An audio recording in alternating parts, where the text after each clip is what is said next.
চিপাঝাৰ সাহিত্য সভাৰ স্মৃতি ভৱনত গ্ৰন্থ উন্মোচন।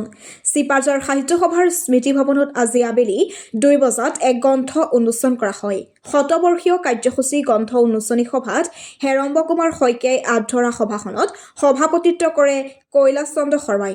গ্ৰন্থ ৰচক ইনামুল মজিদৰ এটা পানীচোলাৰ কাহিনী শীৰ্ষক গ্ৰন্থ উন্মোচন কৰে ডক্টৰ এম কামালুদ্দিন আবেদ।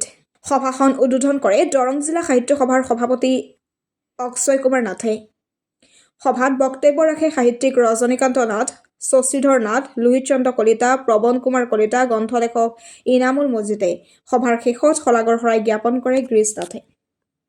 সাহিত্য সভাৰ উদ্যোগত ইনামুল মজিদৰ এটা পানীচোলাৰ কাহিনী শীৰ্ষক কবিতা সংকলন এখন উন্মোচন হৈ যায়।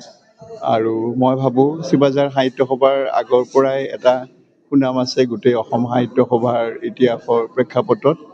আজিৰ এই গ্ৰন্থখনে আন এটা সংযোজন ঘটাব আৰু ইনামুল মজিদৰো এই কবিতা সংকলনটিত তেওঁৰ ভৱিষ্যত কাব্য জীৱনৰ অগ্ৰগতিৰ এক ধৰণৰ আভাস আমি পাওঁ।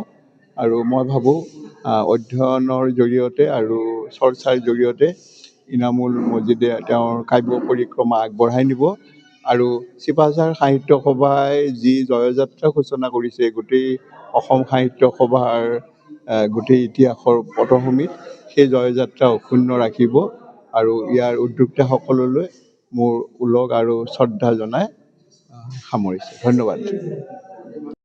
যিকোনো খবৰ আৰু বিজ্ঞাপনৰ বাবে যোগাযোগ কৰক 7896121996।